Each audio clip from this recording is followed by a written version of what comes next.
Mpianatra ho mpitsabo sy ny mpitandro ny filaminana ny refitrevitra ny bomba mandatsatra maso tena Katsandroany. Raharaha Roly Mercia tsy navelona nanonona ny anaran'ilay olom-panjakana naniraka azy Félicien. KMF Knoe vao hitsakitsaka tanteraka demokrasia eto Madagasikara. Tompoko lahy sy tompoko vavy ankafaliana sy ampitiavana be indray ary ny tsidihako ny tokantranonao amin'ity rivariva ity tonga soindrainao atao anatin'ny fampalalam-baovao ny fahitalavitra ny MPS manasanao ampanajana sy ampitiavana ary anaraka ny vaovao hatramin'ny farany. Raikitra indray androany ny gidragidra teo amin'ny mpianatra Katso ao amin'ny sampam-pianarana mpitsabo sy ny mpitandro filaminana ny refitrefitra ny bomba mandatsa-dranomaso raikitra ny fifandonana teo amin'ny rotota arao ny fanadidina eo amin'ny sary sy rindra-tsary ny Toky Ramarla.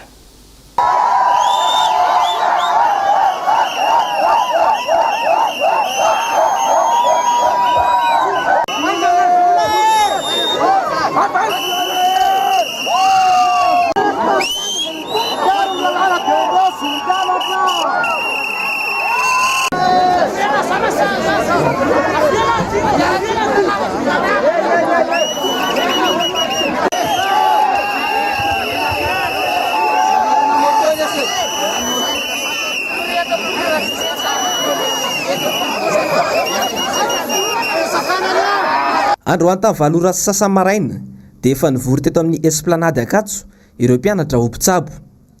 Antony fihaonana teto dia ny anaovan'ny filohan'ny mpianatra ao amin'ity sampam-pianarana ity tatitra ao andreo mpianatra namany manoloana ny fitakiana ny allocation du stage sy ny vatsim-pianarana izay tsy mbola voavahan'ny mpitondra fanjakana sy ny ambaratonga hitsatsokajony hatramin'izao. Efa ela loatra andramizay ny andrasan'ny mpianatra ho mpitsabo ny allocation de stage sy ny bourse. Efa mpanantenana azy ireny atao taminay hoe roapolo andro efa dify. Efa nataonay daholo ny atanatohatra rehetrarehetra fa mbola tsy mivalina izy. Ka mitakizay nivoan'ny calendrier ny bourse sy ny allocation de stage farak'izay endaka. Ny atao hoe allocation de stage ilay tampikarana amin'ny stage vola raisinay amin'ny asa taonay isan'andro any amin'ny hôpitaly. Ronjato sy arivo io ary efa roa taona zay hitanay eo foana nanaovanay azy fa mitohy foana ny etsika mandrapivoana. Tokony tamin'ny raika amby folo maraina dia tsy tanatsony ireo mpianatra fa dia nirohatra nidina an-dalambe. Leo ny fampanantenana pokaty sy ny andrason-draso lava.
Atsasakadina teo aoriana tonga mpitandro filaminana ary nyroso tamin'ny fifampiresahana tamin'ireo mpianatra avy hatrany.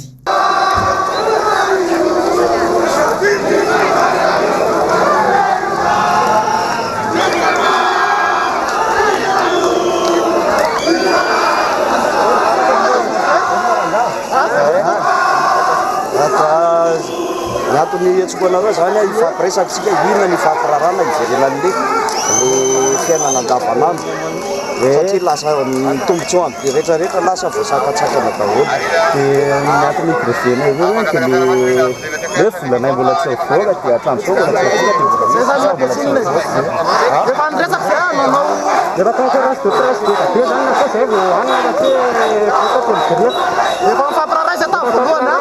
manao pacifiquement tsy nenonareo tsy neno fanjakana fa zao arirarira fotsiny atao manao an'izao etsero arirarira fotsiny zao zay a mitako ny zineta namoana ny borsanay sy ny aesanay avay ny borsanay avay ny aesanay zay a milaminy zay zay tsy anaporotany eo da tsy hitoraka tsaninona fa zay avay fotsiny ny vola hoe zay takimae borsa atramin'ny saizomana fanatenay mila mivoaka aesanay tsy mila porotana zay tsy nimba mety le manotoana ny tombotsoan'ny rehetrarehetra marina ny tombotsoanareo misy an'izay atakinareo fa ny tombotsoan'ny rehetrarehetra lasa mivodaholy am'izao tsy manatsiny ao atoko mampiasa misy resaka tonga ny ambony misy zavatra tonga efa reo daholo mpanao gazety tsy taorian'ny fifampiresahana dia nanomboka ny fanampohana boma mandatsa-dranomaso sy ny fifandonana teo amin'ny tandro filaminana sy ny mpianatra ny amafy ny torabato ary ny amafy nanaraka izany ihany koa ny fihetsika ny mpitandro filaminana izay nitombo isatrany ihany koa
mbola tratra nge rehefa eo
efa tamin'ny roa ora vao niverina ny filaminana tena toerana ary ireo mpianatra dia nanamafy fa tsy mijanona ny hetsika raha tsy mivoaka ny calendrier ivoahany ireo fitakiana ireo fa tena amin'ny hôpitaly HGRAC Beveelatanana indray no naneho ny fitakiny ny teo anivon'ny paramètre teto Andrenivohitra androany ary ny fanadihadiana entin'ny Nambintsoa Sitraka teo amin'ny sarin'ny Tahirinaina Ranarina.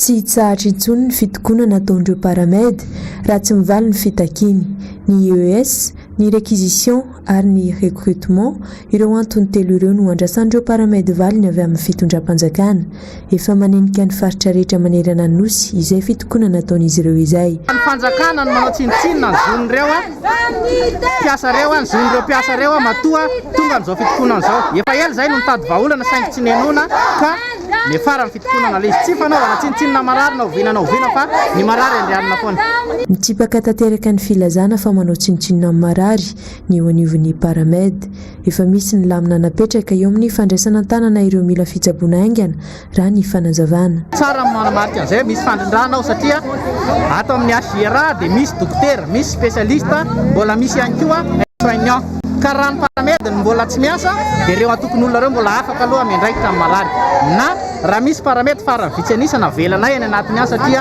zahay hoa tsy miady amin'ny ainy fa zay kosa miady ho an'ny zonay dia apetraka izay fanajana ny ainy zay araka ny fampitambo avao amin'ireo eo anivon'ny paramède any amin'ny faritra sasany toy ny any Anosy sy Sofia ary amin'ny distrikana Tanambao Manapotsy no mahazo fandrahonana fa ato amin'ny asany ary ho tapaka karama vao maika mampivondrona ny hery izany ny filohan'ny syndicat-ny paramède ary efa nampitainana ny mpiaron'ny zon'ny syndicat iraisam-pirenena ny fitarainana manoloana izay tsindry azo lena izay matetika moa dia fanamarian'ny olona foana le atao ambany zavatra amin'ny marary ay a tsinjo ny aina fa raha mijeritsika ny atao hoe famaritana namen'ny na ny organisation mondiale de la santé dia mahita tsara ary mahafantatra hoe ny antsoina hoe santé ane dia tsy resaka hoe olona marary eo am-pandriny fa manana dimension sociale sy économique ihany koa ka zon'ireo mpiasa ny fahasalaman'ireo ny misitraka an'izay zo zay rehefa navoaka ny lalàna hoe tokony hisitraka an'io izy dia anjaran'ny fanjakana ka nyfanontaniana apetraka izany dia zao hoe lay mpitsabo sa ny fanjakana ny tena manao tsinitsinina ny ainy marary tokony hojereny zany ny tsy fampiny tobo-pahasalamana eto sy eroa mpitsabo ve ny fanjakana ny tokony andraikitra raha ohatra ka misy ain'olombelona tokony voatsabo zany nefa ny tsy eo iza zany ny tena tokony andraikitra ao anatin'le hoe fahasalamam-bahoaka fahasalaman'ny olona ary ao anatin'izao fitakina sy fitokonana zao ane tsy misy paramède na RR ka hoe olona efa hita fa sanatriny zany mety ho faty dia ho jerena fotsiny jerenay reny fa ny fitakinay kosa maintsy mandeha ary zay dia tsy maintsy mitaky eo amin'izay pejy ny sosialy sy ny fahasalamana izay hatrany dia aseho ny fanjakana manerana nosy amin'izao fotoana izao ny fampiasana ny mpitandro filaminana ho herim-pamoretana ho an'ireo mpiasa izay mitaka ny zony androany dia ireo mpitsabo mpanampy na ny paramède tao Fianaratsoa indray no nahazo ny anjarany bagy Sandriananja MPS Fianaratsoa androany ny saika anao tatitra teo amin'ny tokotany malalaky ny DRSP Haute-Matsiatra ireo solitena ny syndicat ny paramède teto Fianaratsoa ratsorina moa dia ao anatin'ny tolona tanteraka izao ny paramède manerana ny nosy ary mahatsiaro manana andraikitra amin'izany entsoa ny faritra Haute-Matsiatra zany indrindra no antony ty fiaonana saika atao androany ity akory ny atarany be sy ny maro raha nahita ny mpitandro ny filaminana niatrana teo amin'ny vavahadin'ny CHU atreny ny vavahadin'ny DRSP Haute-Matsiatra mba tsy hafan'ny retolo reto miditra n'izany toeram-piasana izany nisy ny fifanantonana teo amin'ny andaliny sy ny ankilany ary tamin'ny resaka ny fanaovana ny nahafantarana fa misy an'izany noty navoaka ny Prime Ministre zany ka izay no antom-pijoroany reto mpitandro ny filaminany reto mba tsy hafahan'ny reto mpitokony reto na ireo mpitaky ny zony hiditra ny toeram-piasany hay tsy olona hangalatra na higafy na hanimba zavatra ao amin'ny toeram-piasana fa hiditra tsotra ao dia lazaina fa hoe tsy piasa hono izahay dia ohatrany manahiranay fa raisan'izay zany dia tsy mety aminay zany fa metran'ny mpitandro filaminana io fa dia mangavy ny fitondram-panjakana izahay avy alao mba hiditra malalaka ao amin'ny toeram-piasanay izahay zany ia mafiatrany ny tolona ary miantso ny paramède rehetra manerana ny nosy izy ireo mba hifanometanana sy irahina amin'ny fitakina ny zozy tokony hosotrahany tsirairay eo anivony ty ministera ny fahasalamana ity efa roso ty tolonatsika tia ny firaisan-kina no hery ka dia manainga antsika paramède rehetra zany andray ny toromarika avy amin'ny birao nasionaly tsy andray baiko intsony amin'ireo lehibentsika fa dia ny birao nasionaly no andraisantsika ny baiko zany raha ny baiko avy any dia grève générale tsika manomboka zao dikan'izany dia tsy misy miasa intsony tsika zany manomboka zao fa dia manohy ny tolonantsika raha ho an'ny Fianaratsoa manokana dia efa tsy mahataitra ny vahoaka intsony ny fahitana ireo mpitandro ny filaminana marobe izay hita miôdio dia eraky ny tanàna eny fa nanjavatra hatramikely indrindra aza ka mety hampanany fanjakana dia fahitana foana an'izany mpitandro ny filaminana izany izay ny antony tsy mampiraika ny sainy vahoaka intsony amin'ny fahitana ireo mpitandro ny filaminana miatra ny etsy miatra ny roa dia hoy indray ilay fomba fiteny manao hoe fanjakana sa fanjakazakana ny misy eto Fantoy androany koa ny hetsika fitokonana nataon'ny mpiasa mpandraraha eo anivon'ny Universitény Barikadimy. Izy ireo izay tsy mbola nisitraka ny karamany nandritra ny volana. Rondray ny fanadihadiana entin'ny MPS Thomasana. Omaly nefa nitokona sy nampandre ny tompona andraikitra ireto mpiasa mpandraraha eo anivon'ny Université Thomasina ireto, ny ambola tsy nandraisan'izy ireo ny karamany nandritra ny volana. Nitony ny hetsika fitakina androany ary no amafisin'izy ireo tamin'ny alalan'ny sora-bavety izany. Ny tanjona atsika dia izy tonga anaty poche. Zany hoe ny grevesika dia mitohy tonga anatin'ny poche-sika rehefa te président syndicat miteny hoe efa akora io zay vao mizana le grevesika. Tsy fantatra io na talata io, na larobia io, na lakamisy io, za resaka zany mbola resaka fosiny. Fa mbola tsy fantatra le sapasamy le zavatra amin'ny obstacle tegnategnany akagny. Mbola tsy haisika. Fa ny grevesika dia mitohy. Fa saingy vasika dray le fipetrany. Fagnovana anazy zao. Ny grevesika fa rehefa miantso ny syndicat tongavanareo par SMS tonga. Tsika tsy mandeha miasa. Mba afantaran zareo hoe ay mo risika ty PAT raha sy miasa misy zavatra andeha akato. Sika tsy mandeha miasa sika. Samby mipetraka an-tragno satria tsy manana frais. Mandeha tongotra nenareo mandeha aty zay ny mbola mavisa atsika ke io Milaza ny mbola tsy andray ny asany moa ireto mpiasa ireto raha tsy mivatateraka ny olan'izy ireo. Milaza ihany koa ny filohan'ity sendika ny mpiasa eo anivon'ny Université Thomasina ity fa maro ny mandrahona azy amin'ny alalan'ny antso atarby manoloana izao hetsika ataon'izy ireo izao. Fa velotaraina ihany koa ankehitriny ireo mpandraraha omby ao Marovoay ao amin'izao fotoana izao. Raha ny fanadihadiana dia mikorotana tanteraka ny fomba fiasan'ny tompon'andraikitra any an-toerana ka tsy fantatr' ireo mpandraraha mazava intsony izay tena marina. Samy mamonjy MPS Mahajanga. Mikorotana tanteraka ny tsenan'omby eo amin'ny tsena Marovoay amin'izao fotoana izao. Ny FIB na fiche individuelle de bovidé no tiana lazany. FIB niza marina no ampiasaina araka nambaran'ireo tantsaha satria rehefa mividy izay hoy izany izy ireo dia milaza ny tompon'andraikitra fa FIB n'olona no avarotra eto ary foano raha tsy misy FIB ny Marovoay araka nambaran'ireo tantsaha eto an-trano. Fa ao Ambourimalande, commune Ambourimalande, teo izy nanao roarivo sy ray alina tamin'ny herinandro zay nandoa fito arivo sy roa alina. Nandoa fito arivo sy telo alina. Eo miaka midina tsy hay zany zay fipetraka ny zavatra io hoe ty fiban'olona ty fa amidinay amiditsika ty fa tsy fibanay. Fa fibatsika amin'ny herinandro vao avy. Zay zany zavatra tsy fantatra zavatra koa raha fa tsy inona ty tsy hovatra tokony le foagnana zany le zavatra tsy atao miaka midina ohatran'ny reny zany le taratasy io resaka fiba io fa tsy magnadala le lohan'ny vahoaka.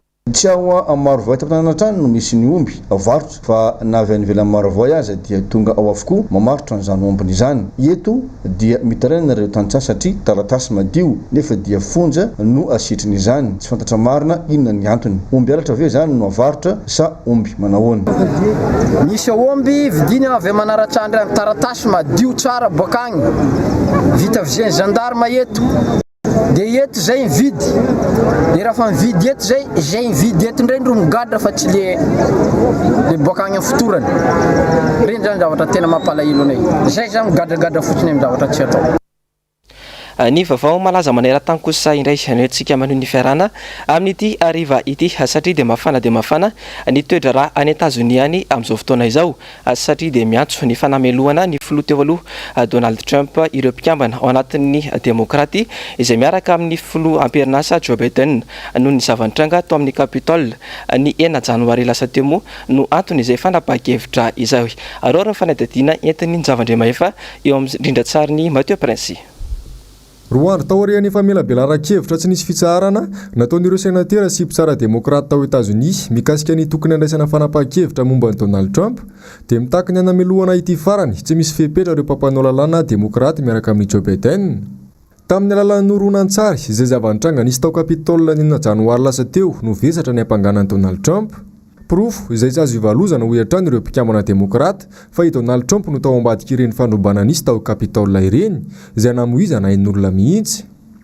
Raha tsy mandray fanapahan-kevitra ianareo sénatera hoy ity mpampanao lalàna ity dia ina indray ny mety iverenan'ny trangan-javatra taka ireny.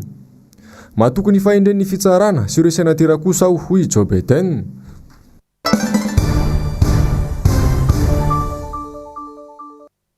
Ny vaovaon'ny politika kosa indray dia androany no niakatra teny anivo ny fitsarana ny raharaha izay mikasika ny fampiatona ny orinasa MPS atao anatin'ireo chaîne parabolika anankitelo dia ny Canal Plus, Star Times ary ny Parabole izany atao rin'ny fangatahany MPS ny ordonnance afahana mifanatrika amin'ireo orinasa telo ireo teny anivo ny fitsarana.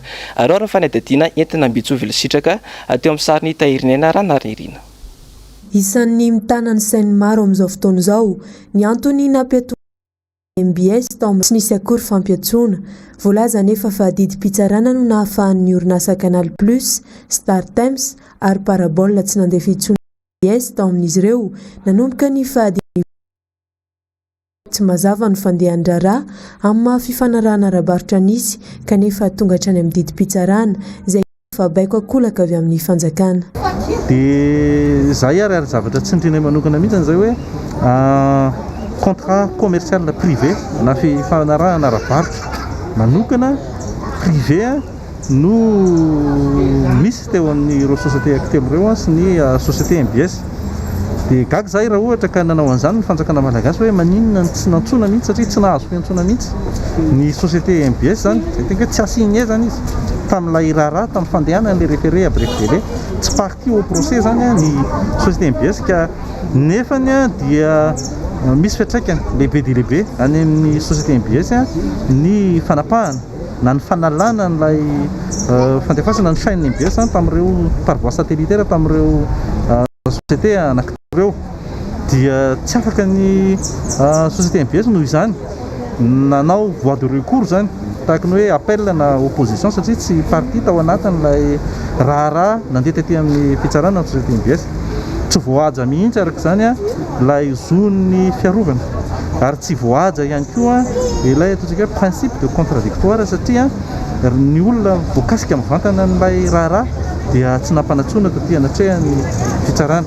Dia izay zany natonga ny société MBS hoe iaho nanao an'ilay procédure androany hangatahana n'ilay main levée an'ilay suspension provisoire ny fandefasana ny chaîne MBS ao anatin'ireo société anankitelo ireo.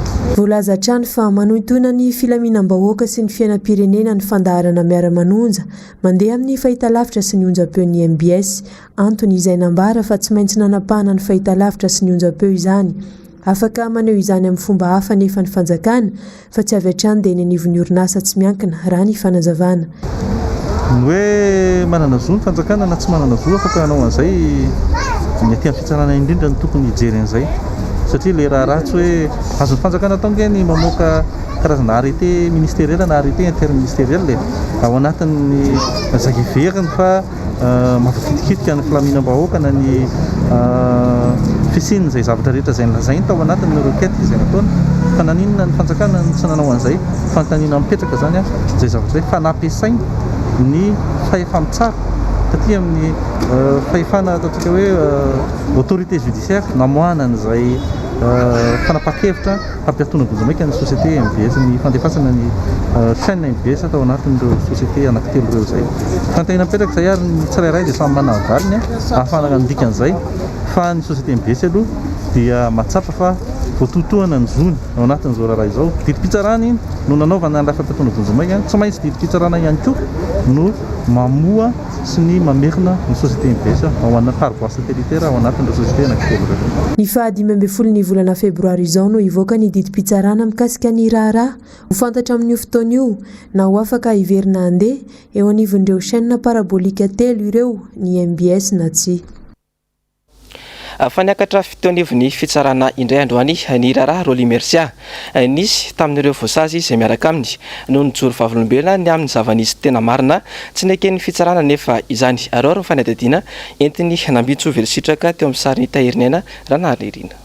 Tsy misy ny elokana ataon'ny Roly Mercia fa fanendrikendrehana no antony nampigadra sy nitorian'ny fanjakana azy. Hoy nambaran'ny mpisolo vavany minisitry ny serasera teo aloha ary Laurent Rahajasan na Roly Mercia androany teo anivon'ny fitsarana. Ao anatin'ny tsy fahasalamana tanteraka ny tenany ary nisy ny taratasy avy amin'ny mpitsabo nanamarina izany.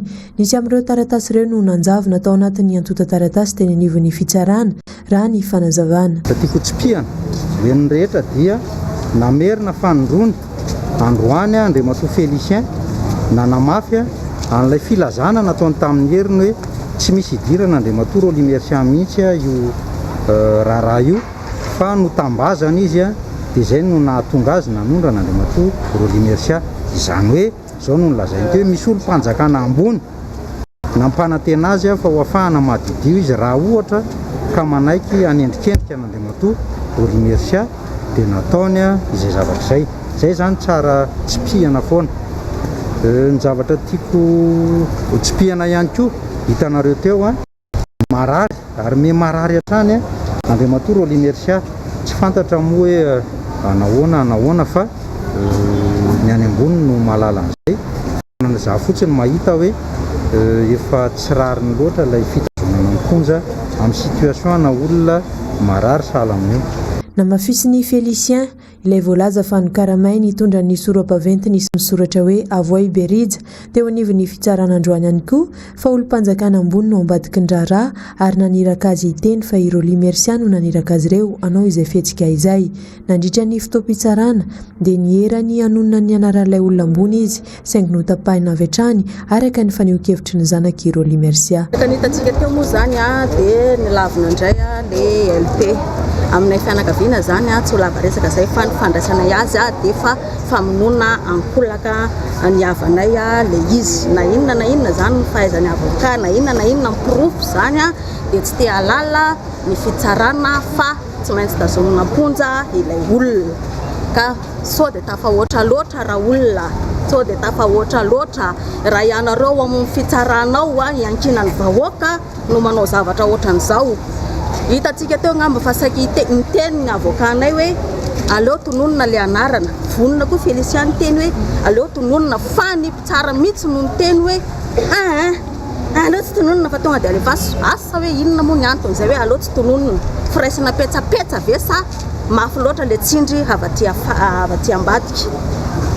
Nandeha nanao alina nandeha niditra plateau télé laza fa hoe tsisy ambadika politika ny raharaha Rolimercia fa fitsarana tsotra kanefa efa voaprofo zao fa tsy misy idirany le izy aiza raha zany nefa mbola tazomina any amponja foana izy aiza zany le hoe tsisy ambadika politika aiza porfoy aminay eto ka miala tsiny miala fondro fa efa tafahoatra loatra. Sazy hatramo maizina 4 volana no azon'ny Rolimercia nisy ny fangatahana fahafahana vonjomaika izay nilavy ny fitsarana androany iveriny eny anivon'ny fitsarana indray ny raharaha ny 15 volana Martsa 2024 izao ahafahana mamantatra izay ho toyiny. Eo amin'izay lafim-baovao izay hatrany dia niverina niakatra fitsarana ihany koa androany i Berija Ravelomanasoa. Nolava ny fitsarana ihany koa anefa ny fahafahana vonjomaika izay nangatahany fianakaviany sy ny mpisolo vavasy ary ao fanadadiana eo amin'ny sary Sirindra Tsariny Toky Ramarla. Ny 9 Oktobra taona 2024 no nivoaka ny didy fa mikadra sazy miatra 4 volana i Berija Ravelomanasoa sy ny namany misa 4.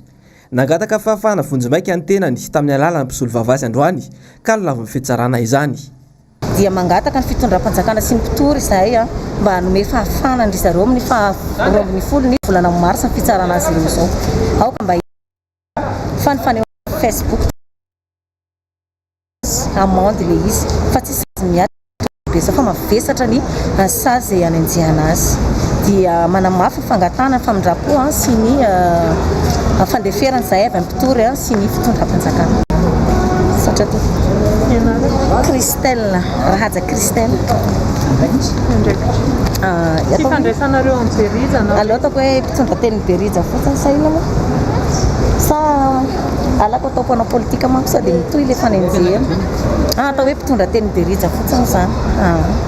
Famalona ny tranga fa nitsakitsahana ny demokrasia eto Madagasikara amin'izao fotoana izao dia nampiantso mpanao gazety androany ny firaisamonim-pirenena maro ny vohitra tamin'ny fanambarana izay nataony fa vohitsakitsaka tanteraka ny demokrasia eto Madagasikara amin'izao fotoana izao. Andeha raha itsika izay fanambarana izay. Eo anatrehan'ny tranga iny sy ny tranga hafa izay misy amin'izao fotoana izao dia mahita ny fiarahamonim-pirenena fa voahitsakitsaka ny zo fototra ho an'ny olom-pirenena maneho hevitra manome alalana ny olom-pirenena aneho hevitra malalaka ao anatin'ny fanajana ny lalàna anatin'ny fanajana lalàna misy anefa ny lalam-panorenana malagasy ny repoblika faefatra ity zany ao amin'ny andininy fahafolo sy ny fanambarana iraisam-pirenena momba ny zon'olombelona ao amin'ny andininy fahasivy-ambinifolo nefa dia naseho ny mifanohitra amin'izany noho io dia mitaky izahay fiarahamonim-pirenena voalohany ny ampiatona ny fanararotana sy ny fanapara-pahefana isanambaratongana indrindra eo amin'ny sehatra ny fampiarana ny lalàna faharoa anajanonana ny antso-jay atao amin'ny olom-pirenena izay maneho ny heviny ao anatin'ny fanajana ny lalàna misy fahatelo ny hampitsaharany ny fanakatonana ireo sehatra ahafahan'ny olom-pirenena maneho hevitra ankalalàna ao anatin'ny fanajana tanteraka ny lalàna velona toy ireny pejy ao anatin'ny tambazotra sosialy ireny anisan'ny sehatra azo anehoana hevitra izy ireny ho an'ny olom-pirenena mba tsy ho voatery ho eny an-dalambe hatrany no anehoany ny heviny izany dia natao ny fiarahamonim-pirenena ny CED2 ny hetsika roy ny KMF Chloé fanabeazan'ny pirenena ny Liberty 32 ny M6 Tatao ny Observatoire de la Jeunesse ny ONG INTSI ny PFN OSCM ny Transparency International Initiative Madagascar. Fanandritra ny fionana teo amin'ny tanora RMDM Omaly dia nahintsy ny filoha-hevitry ny RMDM eto Antananarivo nitondra fanazavana ny amin'ny antopijoroany ny fanoerana eto Madagasikara nambarany fa ny vahoaka malagasy i Madagasikara. Germaine Menjanary teo amin'ny sary ny Manohy Randriamalala. Tsapa tanteraka amin'izao fotoana izao fa mpitondra tsy niomana ho an'ny fitantanam-pirenena no mitondra any Madagasikara. Miova isam-bolana ny programa izay lazaina fa hitantanana ny firenena.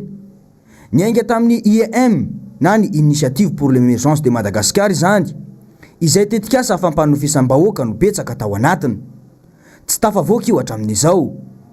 Nandritra ny ameana nivoaka indray fa misy ny antsoina hoe plan Marshall ho fampiaingana ny fampandrosoana aorian'ny krizy. Iarahantsika mahita io ny zava-misy iainan'ny vahoaka fitokonana edy sy roa noho ny olana ara-sosialy sy arabola hatrany anatina ministera. Navadika OPM na programme d'émergence indray ilay IEM izay mbola olana ny fahitana famatsim-bola azy hatramin'izao. Tsy misy tetikasa matotra arak'izany ny hitantanan'ny mpitondra ny firenena amin'izao. Tsy azo atao ny hitasapotsy ny fahavoazana mahazo ny vahoaka sy ny firenena izao hoy ny eo anivo ny mpanohitra. Efa raha mahita zao moa ny zava-misy eto amin'ny firenena fa mitohaka amin'ny tenda ny porofo sy ny fahasairana ny vahoaka malagasy dia mahatsapa mihitsy ny tenako manokana sy na izahay RMDM dia mahatsapa fa tsy maintsy asiana fiheverana ary asiana fandinihana lalina mikasika ny fizoran'ny rahapi tsika afela amin'izao ny vahoaka malagasy. To mahita an'izany fa PTP amin'ny resaka letsia zany, vanily zany tsy tonga natao ela araka ny fitantaran'ny olona any aloha satria za tangalamena any koa malala ny zavatra miseho dia PTP mitaraina fa olombitsy no mitazona sy mikirakira ny toe-karena amin'ireo zavatra ireo. Zany hoe ny lavanila, ny letsia rehefa le entana azo amidy any velany rehetra zany azahoana devise dia lasa olombitsy no mikirakira azy amin'izao fotoana izao. Tsy maintsy mitsangana, tsy maintsy mitolona ary tsy maintsy atao izay hanafotana ny malagasy amin'izao zavatra misy izao. Zo feno omeny lalam-pandrenana ny mpanohitra ny mitsikera ny fomba fitantanan'ny mpitondra ny firenena. Mazava ho azy fa tsy hanafosafo na hitehaka ho an'ny mpitondra no ho andraikitry ny mpanohitra. Eny fa na atrena nivony afahefana mpanao lalàna aza. Ny mahagaga nefa dia tsy mahazaka fanoerana ny fitondrana ankehitriny kanefa dia isan'ny mpanohitra ireo fitondrana ny fandimby teto ary isan'ny tsy nahandry ny fifidianana ihany koa tamin'ny taona 2024 fa miariary toy ny vahiakandrina ankehitriny ny tsy faiza mitantana izay ataony mpitondra fanjakana amin'izao fotoana izao rakotra fitokonana i Madagasikara saingy ny raha matahora hatrany no avany ny mpitondra fanjakana izany. Germaine Menjanary manohy Randre Malala. Nanomboka ny taona 2024 no efa nampanolova vahoaka malagasy ity fitondrana ity. Betsaka ny fampanantenana izay natao teny amin'ny kianja ny 12 Mey nandritra ny fanonganam-panjakana toy ny fampihenana ny vidim-bary sy ny vidin'ny menaka 12 taona aty aoriana. Aiza izao ilay vary 500 ariary ny kilao, ohatriny izao ny vidin'ny vary iray kilao. Aiza ihany koa ilay menaka 520 ariary ny litatra. Vary ny magro izay any flo mary karavalomanana no nentina nanaovana ny vary mora sy ny menaka mora nampanonofisina vahoaka nandritra ny teteza mita. Androantsika roa taona aty aoriana na tonga n'izany Andro Rajoelina zany eo amin'ny toerana mafoloan'ny Repoblika. Roa taona mikaikaiky daholo rehetrarehetra hoe tena mamay be izany, tena hoe tsy zaky ty ny vary io mitranga tsy zavatra tsy miakatra eo amin'ny vidim-piainana fa tena misy olona tena tsy eritreretinao mihitsy hoe olona normal tsara, misy ary tena hoe olona fonctionnaire tena hoe miasa fa tena tsy mahavita n'ilay ray volana ilay karama dia tena tsotsofona ao anatin'le ny ofatrano ny rehetrarehetra tsy mahazo marary amin'izao tsika miteny fa etsekilan'izay nefa le mpitondra tena tsy misy henatra tsy misy tahotra kadiakany iny andehanan'le fiara andehanan'le filoha kadiaka na ohatriny zara nga mihenatra raha ohatra ka hoe hitaingina anatin'iny hoe za filohan'ny Repoblika le vahoaka andehanako tena mitrongo vohomana tena sahirana tena reny memenina reny hoe arin'ny olona ny aortany nefa io pitadiavany asa hitaingina kadiaka ve azafady tsy masahany zany finareo masahany zany ary mbola prisina hoe tengeny foana asa midina mihitsy fa iny ihany andehanana sao de lazainareo ndray fa hoe mialina anareo zay sia tengeny tsara mba ho hitan'le vahoaka malagasy hoe milay anareo anatin'iny. Milaza ny mpitandro filaminana fa tsy anaiko fitaovana politika intsony ny tafika raha ny zava-misy eto amin'ny firenena ankehitriny nefa dia sarotra ny fisiny izany filazana izany. Iarahantsika mahita fa ahetsiky ny mpitondra foana ny mpitandro filaminana rehefa ny mpanohitra no manao hetsika. Ahoana moa tsy afantarany hoe androany izy mametraka manam-poninahitra jeneraly hitantana ministera anankiray sekretera mpanjakana medidiny zandary ohatra dia fantany hoe misotro ronono eto dia tokony efa fantany zany inona ny tokony ataony inona ny efa nisy teo hatramin'izay nisy teo hoe tsy nisy manam-poninahitra jeneraly misotro ronono teo ity indray makaty zany misy manam-poninahitra misotro ronono jeneraly fa ministra eo le izy marina mety hiteny izy haka politika fa ny zandary mbola tsy nametrahana an'izany hoe ministra politika zany fa na de ministra izy aperinasa foana ny teo hatramin'izay fa ity misy zavatra ohatran'izay fa ozytsika hoe izahay de mbola mampirisika anareo mihitsy tohizo zany avy aloha eo foa aza kitihana mihitsy io fa aloha ianareo manomboka an'io mba ho hipetraka ho tantara hoe zany filoha Rajoelina zany no mametraka segy manam-poninahitra jeneraly efa misotro ronono eo ary amam-bolana maro. Nanamafy moa ny ekipany miara-manonja fa ny fifoazan'ny vahoaka malagasy ao sy mikaka toany manokana no mitantana na izao fotoana izao. Dia zay akory tompoko lasy sy tompoko vavy netiko manakatona ny fampalalam-baovao amin'ity androany ity hisoraka ianao nanaraka izany hatramin'ny farany hisorana ihany koa ny teknisiana sy ny mpanao gazety niara-ny salaka raha ny totosa izao fampalalam-baovao izao samy io samy tsara ary tompoko lasy sy tompoko vavy.